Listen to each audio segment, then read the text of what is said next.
When did the reality set in that you had won? It's still sinking in, to be honest. And challenges are enormous and immense, so it's very sobering. We all know from any administration, presidential to governor, long hours, sometimes it infringes on your family. Was there a bit of a convincing job to do with some of the people you're bringing in? Or? Yes, financial sacrifices, family sacrifices, but we all said it's a 4-year term. We got a chance to get Rhode Island going in a better direction, and we're going to be sensitive to family issues and also make sure, let's have some fun in confronting these challenges. Let's talk about some of the appointments. Pat Rogers is a guy that, I think political people know, but maybe not the general public. How did that, and you've had a history with him, what do you see as his primary function for you? Well, Chief of Staff is an important position, just coordinating with everybody, whether it's the directors, the legislature, the scheduler, a lot of decisions that are important just to make the machinery work in a well-oiled way. And I don't say this pejoratively, but does he also have to be the hatchet man? You know, we talked about during the election, because you were an independent, you didn't have your party chair. Do you envision his role as having to be the tough guy sometimes? Yes, that is part of it. And traditionally, the Chief of Staff does have some political elements to it. You're also on the side making sure the political apparatus is working, whether it's fundraising or I'm not part of a party anymore, but just getting around to doing the politically correct things. You raised a few eyebrows with some, but maybe not with others in retrospect when you chose Richard Leach for administration. How did that come about? I served with Richard on a board, and we'd meet in New York City, and he became chair of this national organization. It's on reproductive freedoms, the board promoting reproductive freedoms, and he became the national chair. And at those meetings, we were always friendly because this is Rhode Island, but I came to really respect his administrative talents. The lieutenant governor's position has one that has been a lot of friction over the years, and I recall Bob Wagan having a little bit of overlap with Sunland, but for the most part it's been one party, the other party. I know Governor Kachiri had issues during the snowstorm with Lieutenant Governor Roberts. You've embraced her, and you've given her really something that she feels is her forte, health care. How did that come about? Well, I just think that we need everybody pulling on the oars together to get the state going in a better direction. And the Lieutenant Governor, she was reelected fairly handily and got a lot of talent, served in the state Senate, and has carved out an interest area, health care, as you mentioned, and also by statute she's head of small business and also, I believe, emergency management.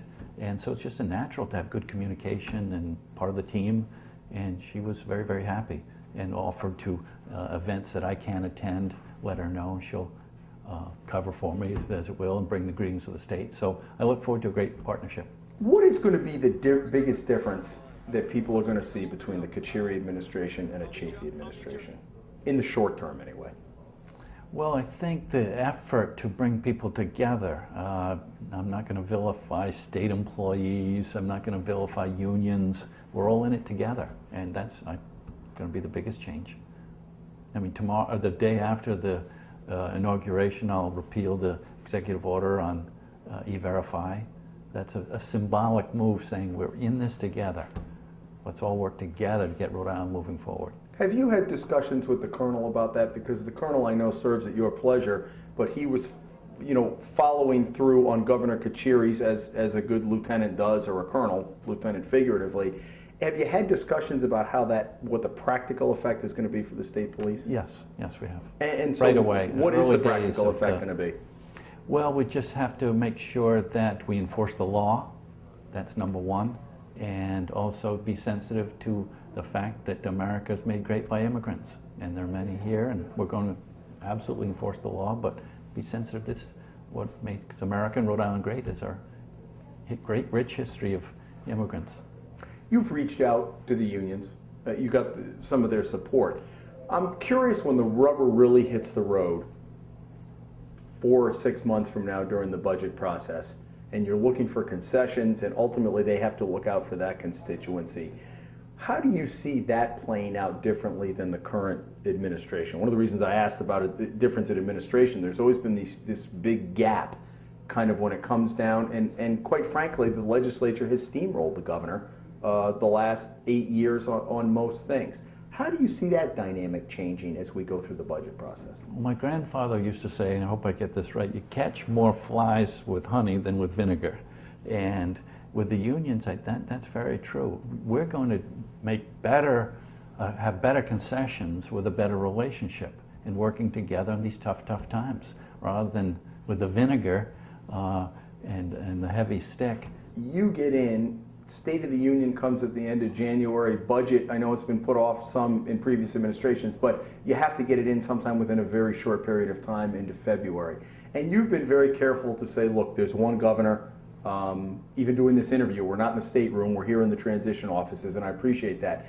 How is it going to work on that short timetable in terms of looking at specifics to put together a budget? What is going on right now to do that? Yes, the budget process starts in October, really. So even before the governor's been elected, the new governor's been elected, the budget process is working. Every department submitting their budgets. And so it's very condensed time frame. I would hope that I would not delay too much the budget, push it back. I want to get that early on, perhaps even proposing that 1% broadening of the sales tax in the interim before the next fiscal year even kicks in. If we can implement that in this coming 6 months before the start of the fiscal year on July 1st, that would help with our deficit. You invited top legislators, lawmakers down to your home. And I talked to some who were like, when they got the invitation, they were like, wow, this is a little new and different. Where did that idea come from, and what do you see? Again, I know it's communication you've talked about. What was the purpose in doing that? I did it as mayor and have the council people into the house, directors into our house, and I hope to continue it. That's not just the one and done, and it's very productive. People socialize together, and it's fun, and that's got to be part of getting our state back on track, is having some fun. That was within the last couple of weeks? Yes. And what was the